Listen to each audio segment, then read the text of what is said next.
This whole experience for us is so new. We're very new to producing video content. I mean, we sat down on Instagram Live for the first time June of last year. Wow. And wow. And that has kind of been the impotence behind, or the birth behind of all of this. So that was your first kind of foray into this whole venture, really? Oh yeah. Wow. We're babies. Yeah. We're newbies to the world. I wouldn't even say we're newbies anymore. I mean, we sat down with over 400 people because once we started, we just kind of kept going and you want to grab that momentum. Well, it kind of so I was booking. I book our show, and I kind of, because we were inside, and once we were doing them on IG, and we were getting a lot of people who were coming into other people's, because in IG in real time, you're getting followers from both your page and from whoever the guest is. And so as we are making connections with other people who would make great guests through the shows that we're having, I mean, I kind of looked up and we were booked into like December. Right. I was like, so we are full. Yeah, I mean, when we were talking to Derek Rutledge in October, we didn't expect that. I mean, we don't have to tell that story later. I will. That's fine. But no, we didn't expect. At the time, we were already kind of in the overtime because we originally planned for the show to end at the end of the summer. I mean, we thought it was going to be the Summer Savage Chat series, and it just didn't turn out that way. We were going to go from June to the middle to end of September, and when we got to the end of September, we had shows planned all the way to December. I mean, that's your ideal situation, you guys. Like, really, I know you guys are like, enough. Yeah, there were points where I just said, I'm tired. I need you to slow down. Can we not do 4 or 5 people a day? All right, so we're all here. So why don't we go around the Zoom and introduce yourselves, podcasters and non-podcasters, and then we can kind of just do the podcasters, if you're okay with that, and then come back for Q&A. So I'm Nina Fiore. Welcome to the Astoria Film Festival online. Thank you so much for being here tonight, and for submitting to the festival in general. Like I said, we opened up podcasting because we heard from a lot of our filmmakers that that's what they were doing to keep themselves busy during lockdown. That radio shows, I mean, people got so creative. So, and then we were really thrilled to get your podcast and realized as we got them how very different, and wonderful a lot of them were. So it was very hard to choose, is my overall point. So, but Salma, do you want to introduce yourself? Hi, since last year, I'm Salma Nurse. I'm 17. I'm a high schooler, and since last year, I'm a Astoria Film Festival film fellow. So nice to meet you. High school and college students interested in media and film work with us throughout the year on various things. Salma's done a lot of our social media prep and is now helping us out with the online festival. Marta, do you want to go? Hello, I'm Marta Marquez. I'm a board member of the Astoria Film Festival. I'm a filmmaker, and nice to meet you all. And she was also a juror, so. Thank you. Jasmine. Hi, I'm Jasmine Dorothy Hefner. I'm the executive producer, writer, actress of the short film 28 is Great, which received an honorable mention at the Film Festival for Comedy Shorts. Thank you so much. And I am a little under the weather right now, so if you see me constantly blowing my nose, I apologize. No worries. And our podcasters, if you wanted, or if you guys don't want to maybe like turn off your cameras for a bit, the non-podcasters, and we'll come back. So podcasters, introduce yourselves, please. You want to start with the Blairisms? Sure. Well, we are collectively known as the Blairisms, but I'm Blair. Hi, I'm Brandon, also known as the Bay.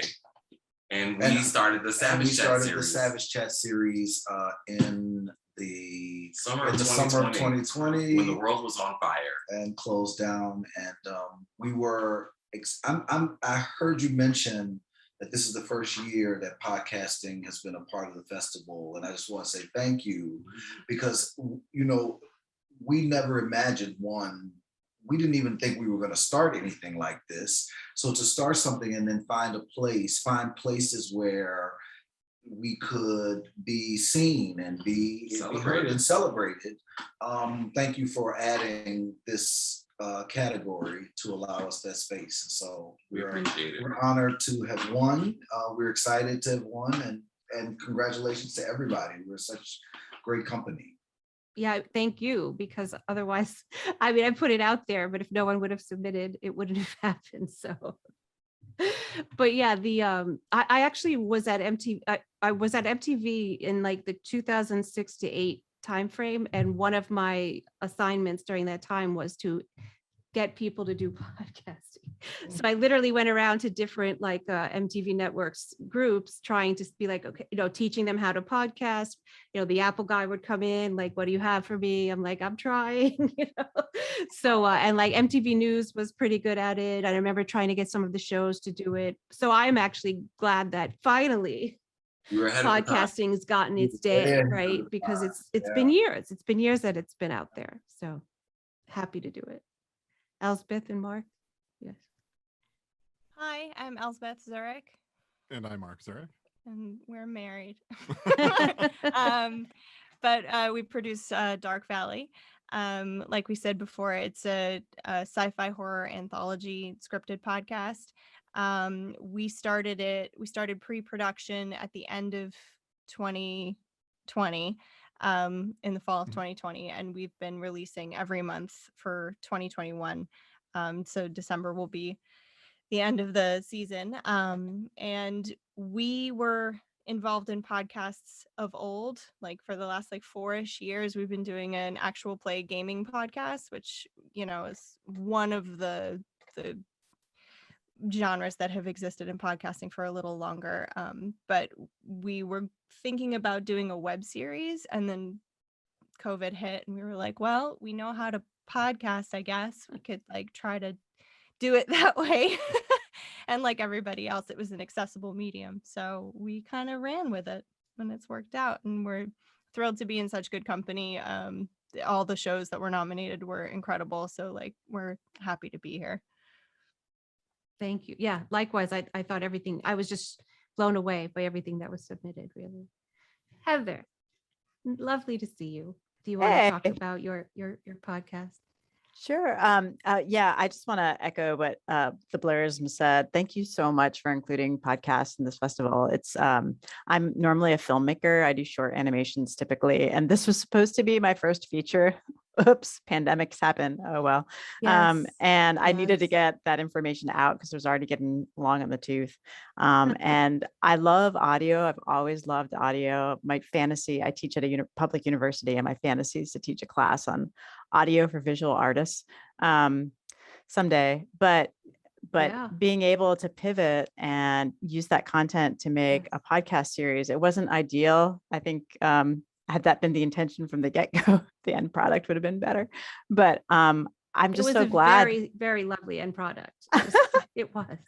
Well, thank you. But I'm so grateful for film festivals who've sort of, you know, embraced this kind of genre. And yeah, I'm really excited to actually make more. It's been really fun. So starting from Heather and going back the other way, how did you kind of come up with the idea for your specific podcast? You said it was originally supposed to be a feature.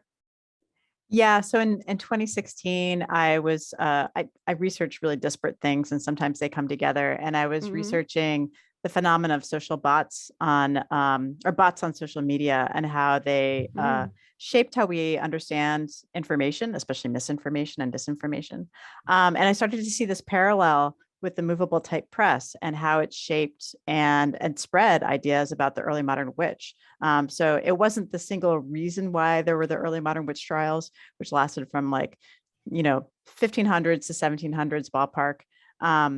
But it definitely exacerbated it.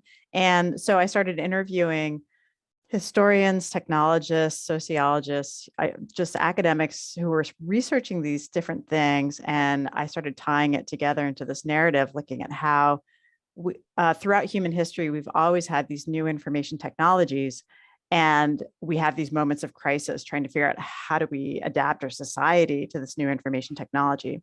Yeah. And so on one hand, that's heartening. We've dealt with this challenge before. We'll deal with it again, I'm sure. But the challenge is, unlike every media that we've ever had before, instead of being a one-to-many media, it's a many-to-many medium. And so we don't have good solutions for that just yet. But, we got through the witch trials, so maybe we'll get through this too. I said, but it was 20 years of killing women for being witches. Oh, it Or still 200, happens. Not even 20, 200. Yeah. Let's be clear, this is something that still happens in the world today. And it's largely it's a function of colonialism rather than the movable type press. But it's anyway, the podcast gets into that. No, it's fascinating. I love that. Hey, isn't everything a function of colonialism? At this point. Right. I mean, what isn't? Yeah, seriously. Truly. Elsbeth and Mark, so what prompted your creation of the podcast? Like the idea as Elsbeth mentioned, as Elsbeth mentioned, we had an idea for a web series that was revolving around anthology stories, like short films and things of that nature, and that just wasn't going to pan out in the circumstances that we found ourselves in. But that's how we pivoted into the podcasting part of it. But the stories themselves, I take a lot of inspiration from the Twilight Zone, Black Mirror, Outer Limits, the classic anthology shows, and then a couple newer ones as well. So the goal was always to try to tell concise stories that had meaning behind them. They weren't just stories with twists for the sake of having twists. You were trying to communicate a message with them. And we also wanted to tell stories that allowed us to highlight folks that were not like ourselves. It's somewhat easy to write a story where the protagonist always looks like me and always has the same affectation as me. But we tried to write stories such that the gender of the protagonist is not relevant. Like it could be anybody. The race, it could be anybody. So that's kind of what led to this story and this podcast, trying to be inclusive, trying to tell stories with subtext and meaning behind them, and just trying to tell varied stories that can exist in our world or a different world. And we also were super excited and lucky. We have a lot of really talented actor friends, and we're like, wouldn't it be cool if we could somehow get all these people onto one project? And so we called a lot of friends and we're like, hey, we're doing this thing. And God bless them. Most of them were, bored also. And we're like, sure. So I don't think it would have worked out the same way if everybody wasn't sort of stuck home, but we made the best of a sticky situation. And we're really happy with the result. As you should. Yeah. So what prompted you to get started? Was it also COVID?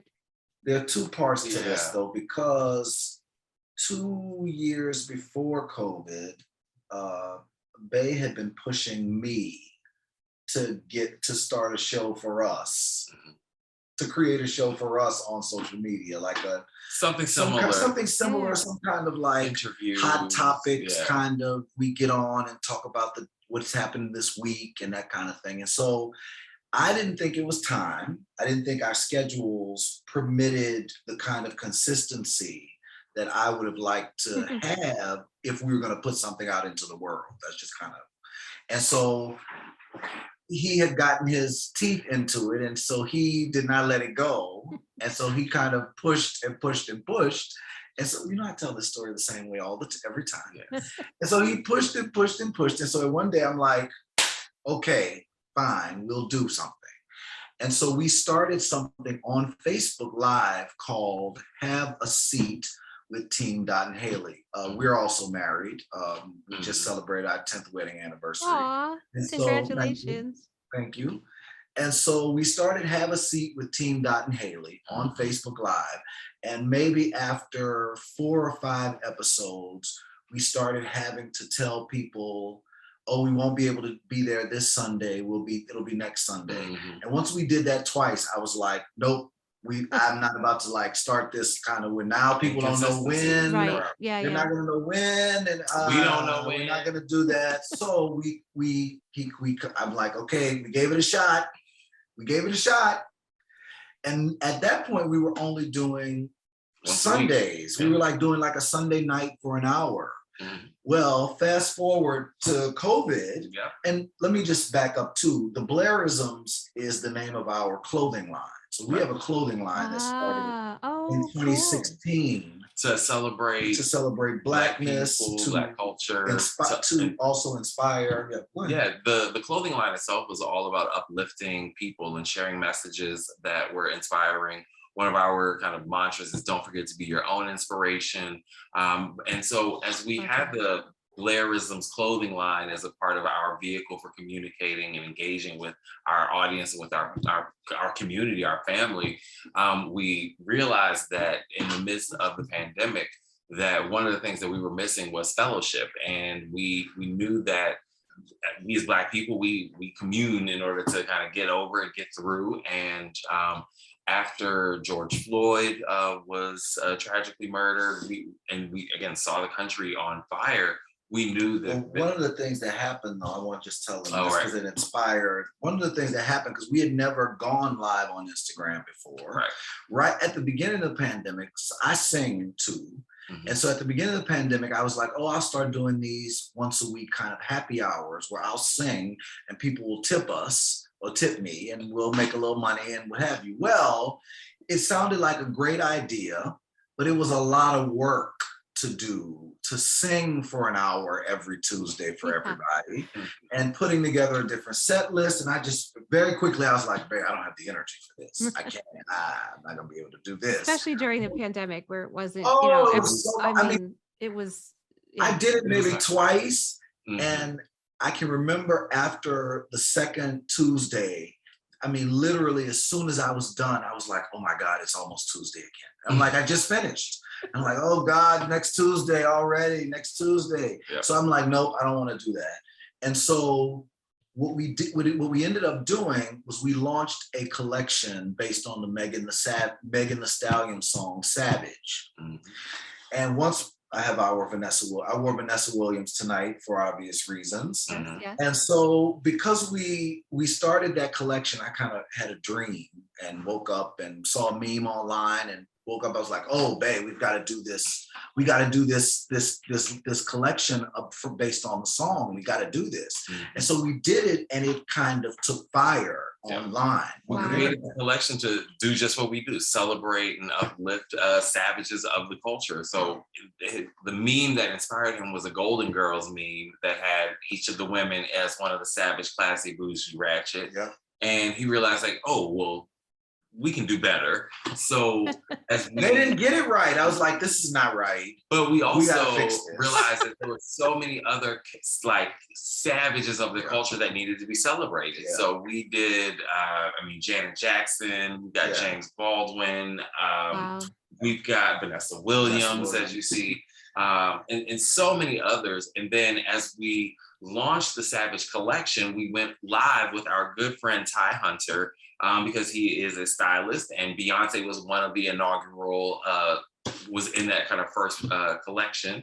And so we talked to him about fashion, about, our clothing line as being inspirational. And we had so much fun with Ty that we realized that we've got to figure out a way to do this some more. And then that was when Blair realized, like, okay, now that everybody's like, home, okay, it's time. We can go ahead and do the show. Yeah, like we had the IG live with Ty on like a Saturday, the second Saturday in June. That next Tuesday, I said, okay, here we go. It's time. So we're gonna do a series based on the collection. We'll call it the Savage Chat series. And much like you, we were fortunate because I've worked in both education, politics, and entertainment leading up to like this point in my life. I worked in state legislatures. I've also worked in national nonprofit, but I've also worked for artists. And so we have amassed a pretty good network of people. And so somebody wrote the trifecta. Oh, that's Heather. The trifecta: politics, nonprofits, and entertainment. It gives you access to all of the things. And so one of the things, like you said, Elsbeth, was I said to him, I said, I came up with a list of 6 or 7 people. I said, if we can get these 6 or 7 people to say yes, to start us off with these, if these are our first 6 or 7 guests, who's gonna say no? So that's what we did. We started with Kenny Lattimore, Cindy Heron Braggs from In Vogue, Erica Alexander from Living Single. So those were like our first guests. We were just starting, and so folks are like, "Oh, well, Living Single, the better than Friends." Yes, the original and better. We had a whole conversation about that, and that's what really for us became the fun of it, is that we had such a range of guests, and we've had again over 400 people now, and so many different conversations that are very much needed. We talked about everything from education to prison reform to Broadway. We've had adult entertainers on and talked about all the sex things. Work and all the things. We're actually preparing for I'm getting ahead of myself. Yes. So that's how we got this AFFKids series started.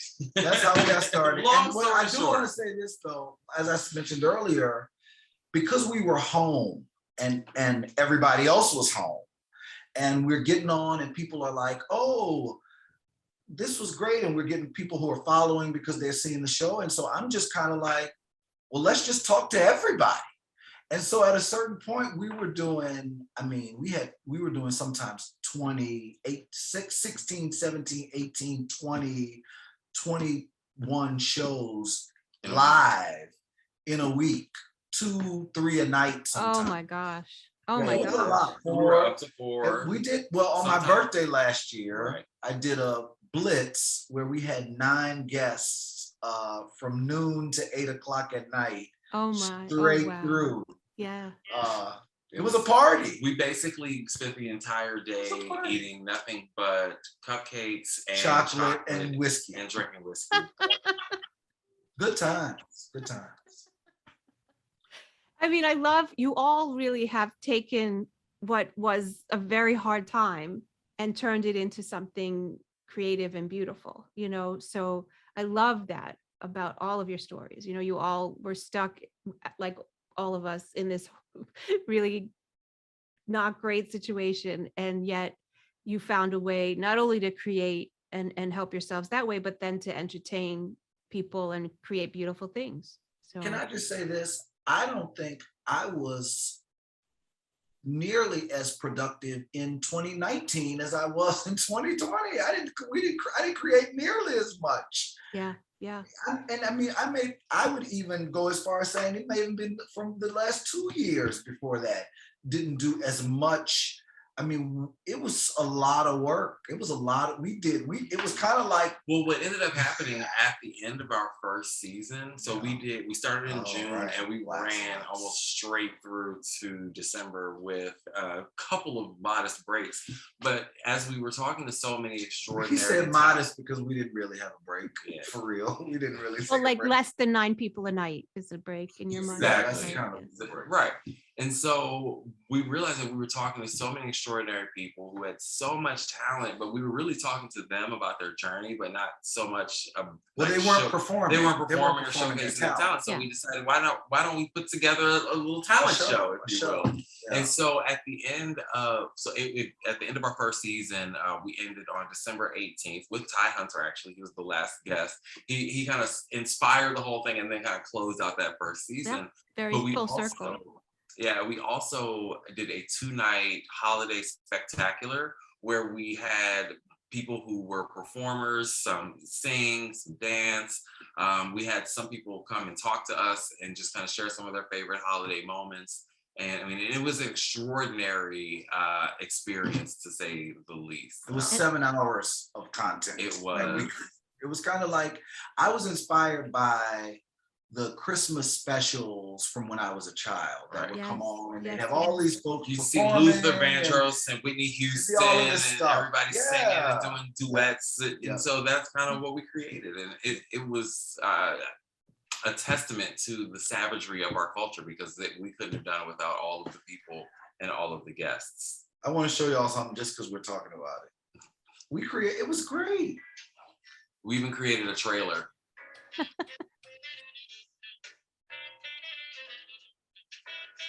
Big Frida was there. Wow. Oh, that's wonderful. RuPaul's Drag Race. I mean, Also the fact that like it was during a time where a lot of people couldn't go to see their families or do what they normally did on Christmas or the holidays in general. So, you know, to have that, you know, take your mind off of that is really special. The Savage Chat series has become one of the greatest blessings of our lives. I mean, unexpectedly creating something that has become so meaningful to us. I mean, I really am, it might not sound like I get lost for words, but it's overwhelming sometimes. We didn't imagine that we'd be sitting here talking to you about an award. No ideas about any. Yeah, so thank you to all of you who are participating in this, because I mean, we like this. It really helps us to want to keep going and want to keep affirming all of the stories that all of us are creating. We're so grateful to be among such talented people.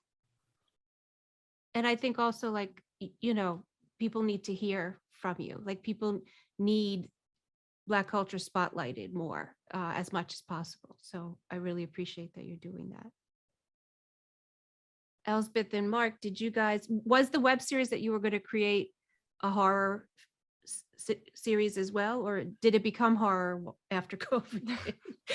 Was kind of my thought. So sort of, it was always in that same sort of horror suspense-esque genres.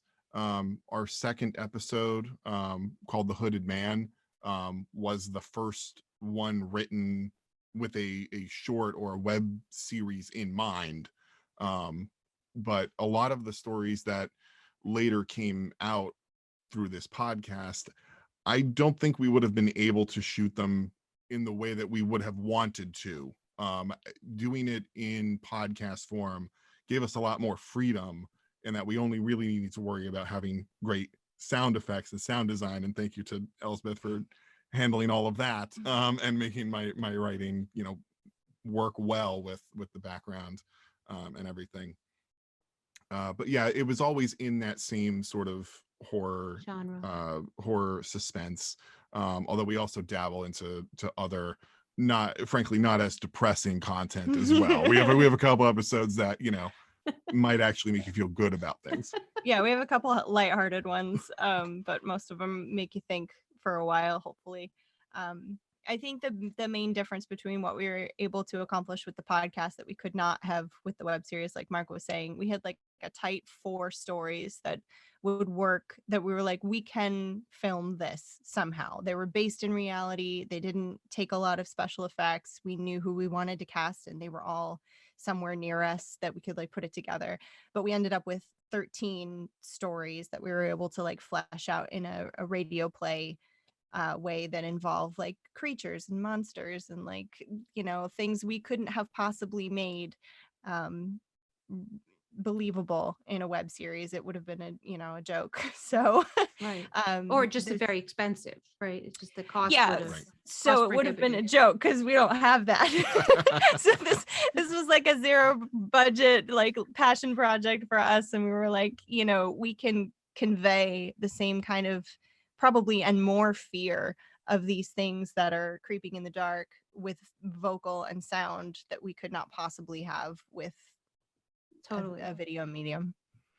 It's just always fascinating to me. Like when I work with the kids, they always want to do horror. And I'm like, and these are 9-year-olds and they want to create a horror film. And I'm like, and so before I started doing that, I honestly had it. I'm a scaredy cat. Like I really didn't watch much horror. Like I'm,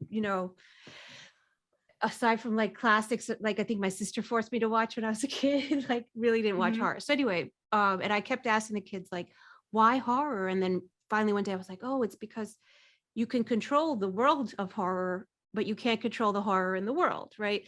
And they were like, nah, the fake blood is cool, Miss Nita. And I was like, well, I tried, but I still think I'm onto something. You're on a higher level of eventually they'll be like, oh, it was because I could control the horror. Yeah. Give them 10 years. They'll be there. What's cool about horror is what was that? The blood is cool. The blood is very cool. I fully agree. It's cool. But they went on to cool explain it wasn't just like cool blood. They went on to say like, not just the blood, but like by showing us that it was all fake, you helped us kind of be able to watch it without that fear. And then, that makes it so much more interesting. Like, how can we do that to other people? So it was a little deeper than just cool blood, but yeah. Yeah, and I think our show goes more into like psychological horror. Yes, yeah. No, I didn't mean to blood. No, which is fine. But like that's what's so cool about horror as a genre is you can take a central premise, what you want to talk about, regarding any number of real life horrors, and you can spin that into a creature that is stalking you or a torment that you have over something that you've done to someone else in the past, and you carry that with you. There's so many different ways you can comment on that.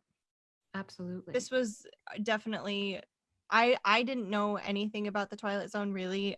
He's a huge fan, and he tries to explain it to me all the time. And, but in doing this, what I learned about something like the Twilight Zone, it was super political, like way ahead of its time in the way that it discussed things of the world.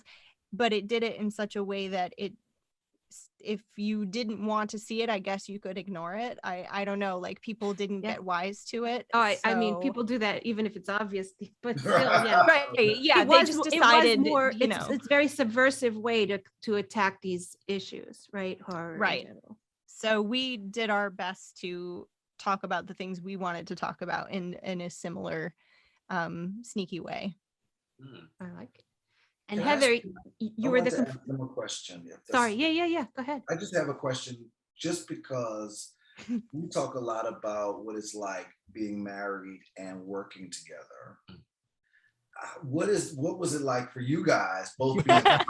Because we were locked inside together, and working together. And what was it like for you guys? I mean, this is where like people roll their eyes at us a lot. So we've been together since college, or since just after college, but we went to college together. We were in the theater together. We produced a radio noir detective drama in college together.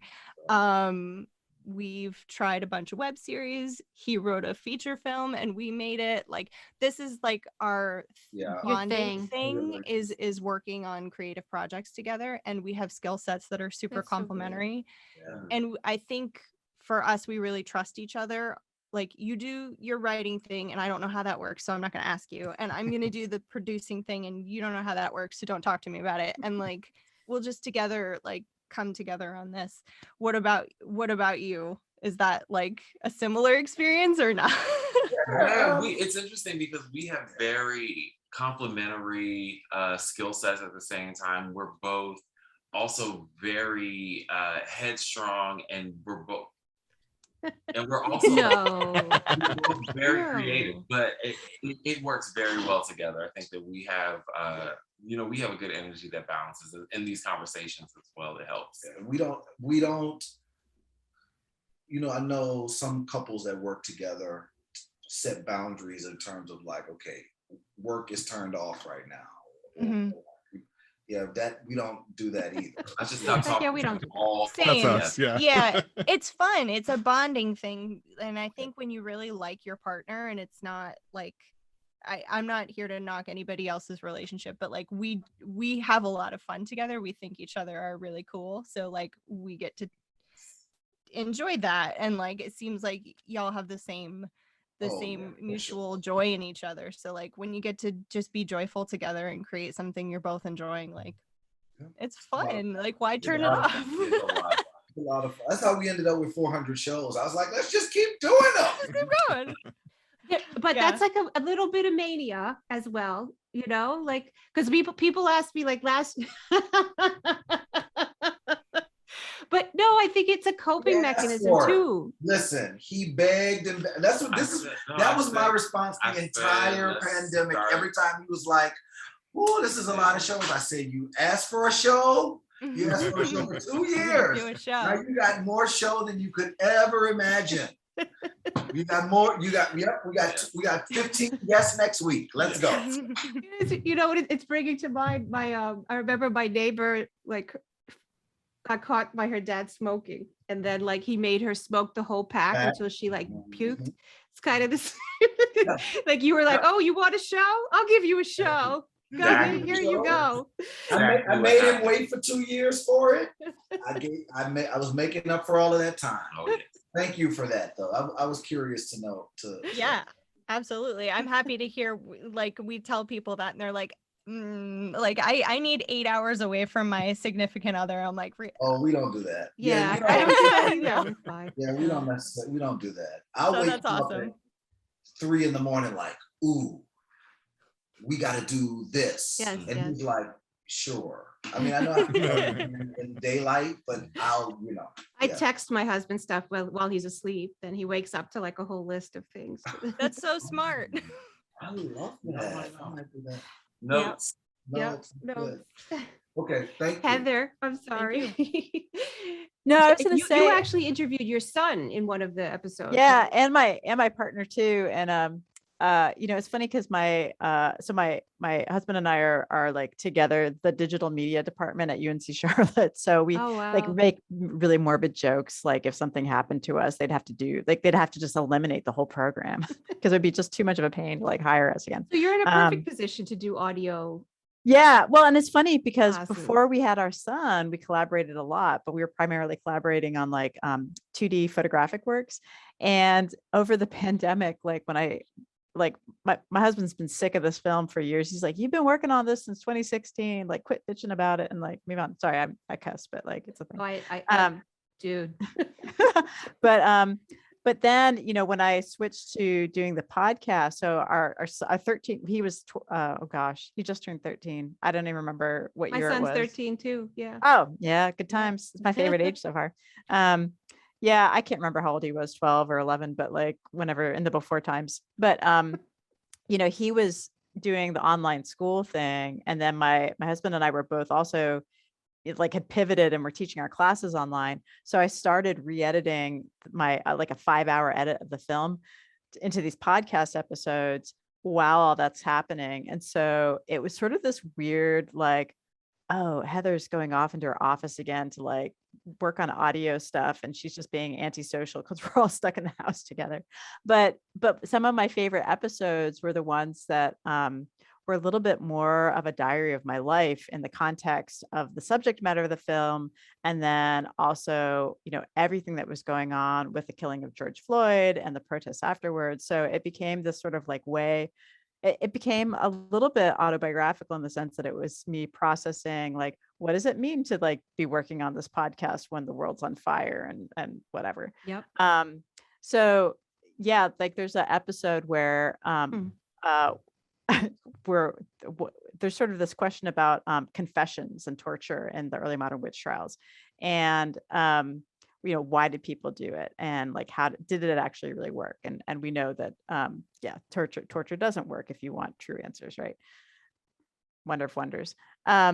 But what happened in the witch trials is sometimes we know for sure that people weren't tortured, but they still confessed to things. And so the question is why? Like, why is that? And there's a lot of different theories about it. But so I was interviewing my husband and my son and being like, hey, like, have you ever had a thing happen where you like confessed to something that you didn't do? And they both gave me these really weird stories. And my husband's like a recovered Catholic schoolboy, so it involved nuns and likewise, not a boy, but yes, a yes, recovered Catholic school person. Yeah, exactly. I'm like, this is the most fascinating part of the whole thing to me, like learning about his like Catholic school past. But yeah, no, the whole working there's some serious trauma from there. Like, oh, totally serious trauma. Yeah. I like every day I feel like I appreciate it better. But yeah, I'll tell y'all, if you haven't had kids yet, that's when you're like, hey, I need those 8 hours away from like everybody. Yeah, I was saying I picked up editing during quarantine because it was like I just lost myself in the edits, and then when we were interviewing I was interviewing the filmmakers in Zoom and then editing all of them to put online, and yeah, that was kind of my escape, right? Because you just needed that like time to yourself, but there was no room to do that in, right? Yeah. So yeah, it definitely it got me through, and also with like. I didn't mean to call you manic and not say that I also was being manic during that time, but I think that's like, so what people were like, oh, you didn't, is this the festival's back in person this year? How do you feel? I was like, no, we were in person last year. And they're like, what? And I was like, yeah, I literally like found outdoor spaces where I took my blow up screen and a projector and like just held events, and people were like, you did what? And then and as I talked about it, I was like, okay, that probably wasn't sane. And I was like, well, my level of sanity at the time is questionable, but yeah, that's what I did to get through it, right? Like whatever we did these past 2 years, like as long as no one was injured, it is what it is. It's been 2 years. Oh, it's felt like 100. Remember when it was 3 weeks? They were like 3 weeks and it'll be fine. No. Right. And that's how we were thinking it was going to be the summer Savage Chat series, because we were like, by the end of the summer, the world should be open. Yeah, I mean, my husband's a scientist, so he works for NASA, and so literally, everything shut down in March. Right by May, NASA sent out a memo saying like nobody in office till May 2022. And I was like, oh my God. So yeah, they knew what was up. They understood, but it's just the way viruses behave. My mom was an epidemiologist before she passed away in like 2010, so a long time ago, but she was an epidemiologist, and she used to like get this journal, I kid you not, it was called Morbidity and Mortality Weekly. Amazing name. And she'd tell me about, there was X number of rabies cases in Iowa this month or whatever. But she would say like, yeah, we're kind of due for the next like big one. It made sense. And anyone who understands that process knew it wasn't going to be anytime soon, but yeah, when I saw that, I was like, like what, 2 years? So I kept telling people, they were like, yeah, I don't want to hear that. Yeah. I mean, looking back at what has happened so far, and just reflecting on what we ended up doing with the time, I think we'll be processing this still for a while. I mean, it's a collective trauma. There's no way around it. Like, there's no way that this was not traumatic for every person, and more so for some, obviously, who didn't have the protections or, the resources. I mean, but it was a collective trauma, no matter where you stood in this. I think for us, one of the things, and I said this earlier, we actually started the Savage Chat series to kind of create community and to help us get through it. And I can't tell you how many times that we found ourselves keeled over, laughing, and just having really great conversations and needing to have that moment of fellowship. And we know that from the messages that we've gotten from people who have watched, that they've also needed to have a space to be among family and friends, and to have some kind of release and something that they can kind of just disassociate a little bit from the world that we're all trying to escape. And isn't that what the best entertainment does, right? It gives you that space. I mean, also, look what you guys have not done. for nothing, in the beginning we were all isolated, right? Like everybody was like sheltering at home and like not interacting with family or friends, and you were quarantined from everybody. So some kind of communal access and outlet is like could be a lifesaver for someone who is alone. So it's a huge deal. We definitely got messages like, this series helped save me during this. Like I would come home, I would wait until like late at night and like just watch them and laugh and cry and whatever. One of the other things that was really central, that we had a lot of people talking about not only just kind of the ordered steps that led them to whatever level of savagery that they were currently expressing, but there were so many Black women who came in and talked about how strong and how affirming Black women need to be of each other. And I know that there were women and people who were watching that show and were able to take those messages and move forward in their lives completely new and moving differently. And I think that to your point, I mean, we're Black people, so Black stories are what we focus on, because we know that we've grown up and not seen as many Black stories being told. And it was also at a time in the world where Black people needed to, I mean, there's not been a time where we didn't need to be loved on, I think a little bit extra, but we were definitely in a time in the world it's so interesting, Heather. The world was on fire has been my description of it. The world was on fire in so many different ways. And we, again, found that both the intersection of the fellowship and the celebration of Black accomplishment and excellence. Yes. It just was time. It was time and timely. From a microcosm, it was time for us to finally do something. It was time for us to create that space in our community and in the world. And it's still so needed. I mean, it's never not needed. But yeah, I think the world being on fire, the people who were the most persecuted, it became more obvious, because there was nowhere to hide it, right? You couldn't just pretend you didn't see it or ignore it, or so. And I'm grateful that it came more to light, that because it's just it's been forever, like literally like hundreds of years. So come on already, right? I can't, honestly, this is so surreal sometimes, just because I mean, like we said, we just started creating content. We're so glad that it's been well received, and we have learned so much from this process. And I trust me, we'll probably start doing some editing in the near future at some point. One of us is gonna figure it out. Well, I do online editing classes, so you should join in. Yes. It's not that hard. Once you get into it, you'll get it. You'll get it. Like it's just at some point, like it clicks, and then you stop thinking so much about what you're gonna do, and you like how to do it, and you think about what you're gonna do.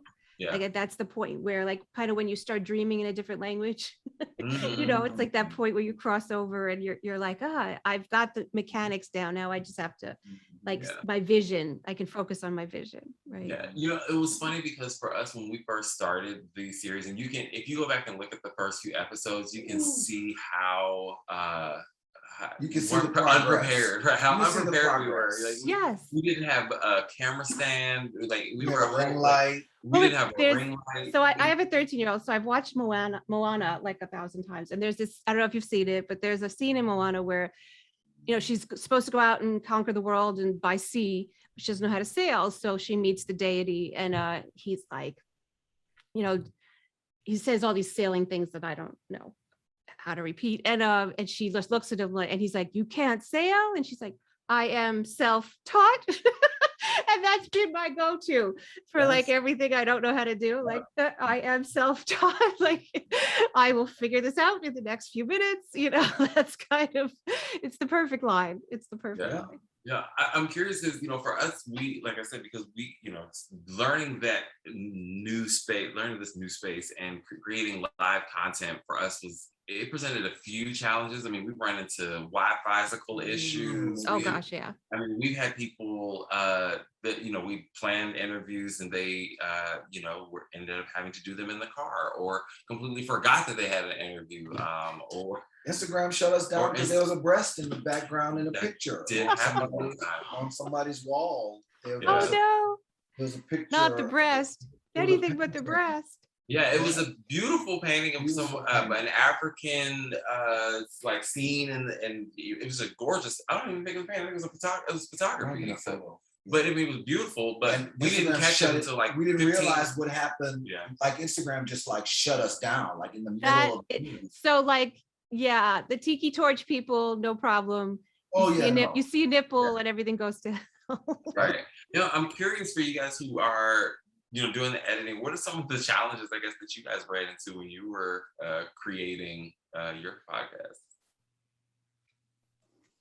I mean, so the biggest problem that I've run into is because all of our actors record remotely.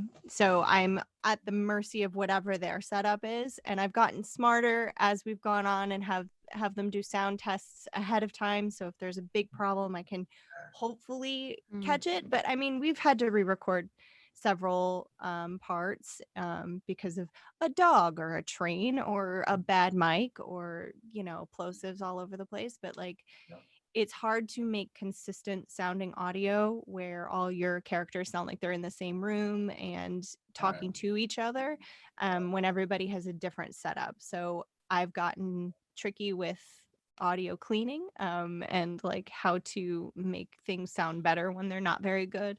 But still, that's been the hardest part. If I could just like, what I wouldn't give to have actors in the same room with all really good audio, I think I'd like die of happiness. That's been the hardest part for me. Wow. That's a challenge. Yeah. I mean, I can't even listen. Our legwork is mostly getting everybody, getting them set up in the same place, like pitching them to be on, working out the scheduling, making sure they know how to go on Instagram Live. I'm sorry, just thinking about the consideration of having to create something that people have to pre-record and send you. We did that. That's how we did our holiday show. All of the performances were pre-recorded. Right. I can't even imagine trying to recreate create a conversation that's going to sound like two people are talking to each other in the same room. It's tough. Lucky for me, I love thank you. Thank you. I need that. It's been trauma. I'm about how layered and complicated. Yeah. It's tough. You know, I keep adding like an eighth of a second.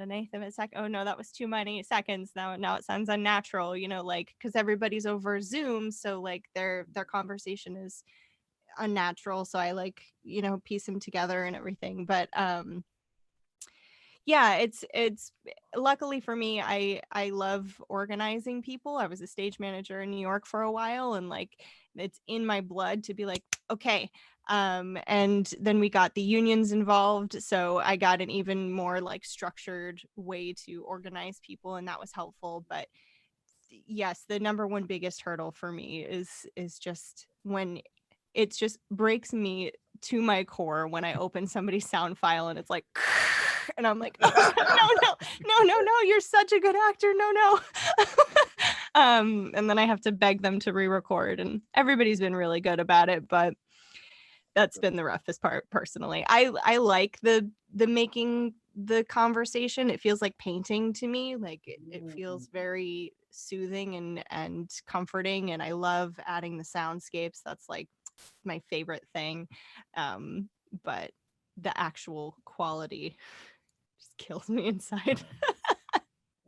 And Heather? Yeah, I totally want to agree. It is like painting. Like I love mixing soundscapes and when I was shooting the interviews, my intention was that it was going to be for a film. So, half the time I'm like, oh, there's like a glare on the camera lens, like it's ruined the whole shot. But I had good audio because I had a lot of control over those circumstances. And the funny thing is, like, there were a couple interviews that I did over Zoom, or no, it wasn't even Zoom. It was before Zoom. It was like Skype. And I was like, man, I'll never be able to use this. The quality is just too weird compared to everything else. But then I was able to use them in the podcast.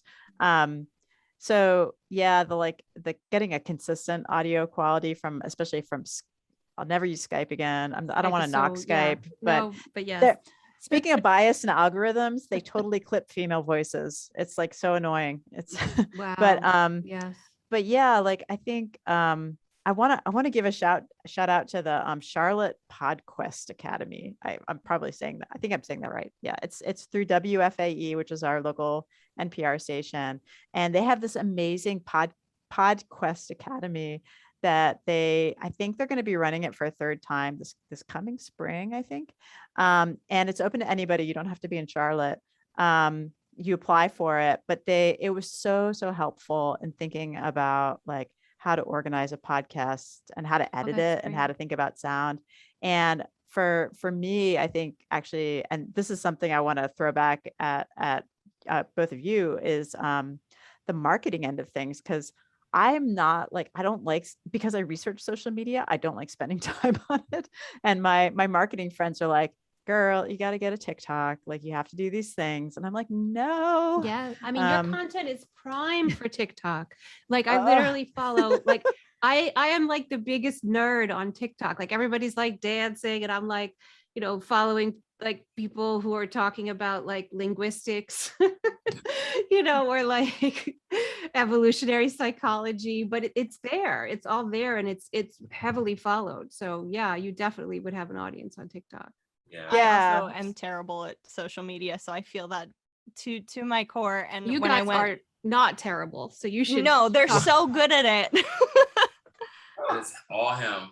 I'm terrible when it comes to social media. I have terrible anxiety. Like it would take me 20 minutes just to craft a 200 character tweet.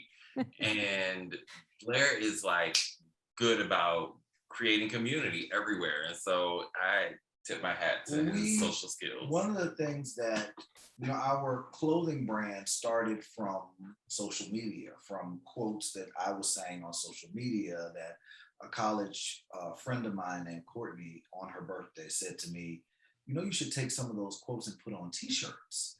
And so 3 weeks later, we launched a t-shirt line. And that was 2016. And so I've gotten a lot of practice with social media and with kind of putting myself and putting us kind of out there in a certain way. Yes.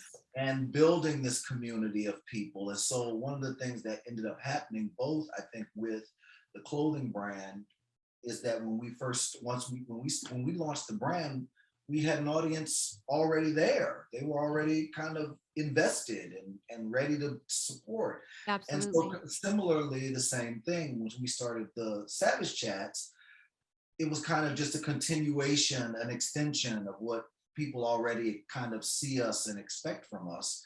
And so so it just built on the same building on its own.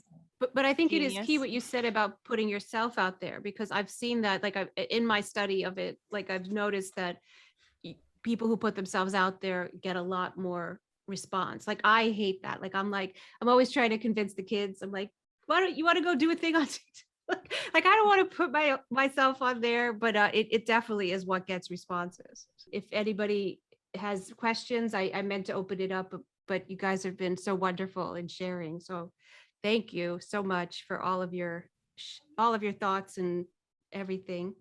Guys, any questions? Like, oh my God, it's like 3, isn't it, in the morning in Spain? Yes. Oh. Nope. Yes. I'm a vampire. It's okay. Thank you very much, guys. It's been a pleasure to listen to you. Congratulations on your projects, and I look forward to follow you on your journeys. Super cool. Thank you. Same. Thank you. Thank so you. much. Yeah, I hope you keep in touch. And yeah, I mean, we always, like, you know, Marta was a filmmaker last year, and then this year she was a juror.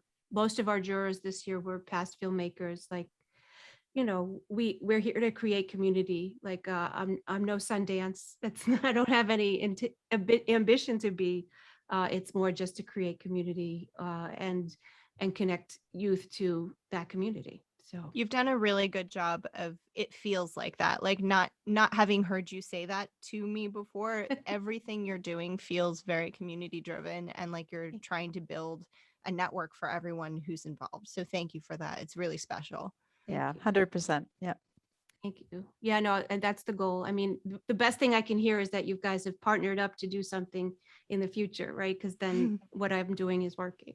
So Yeah, thank Completely you. agree. Thank you for creating the community. Yeah.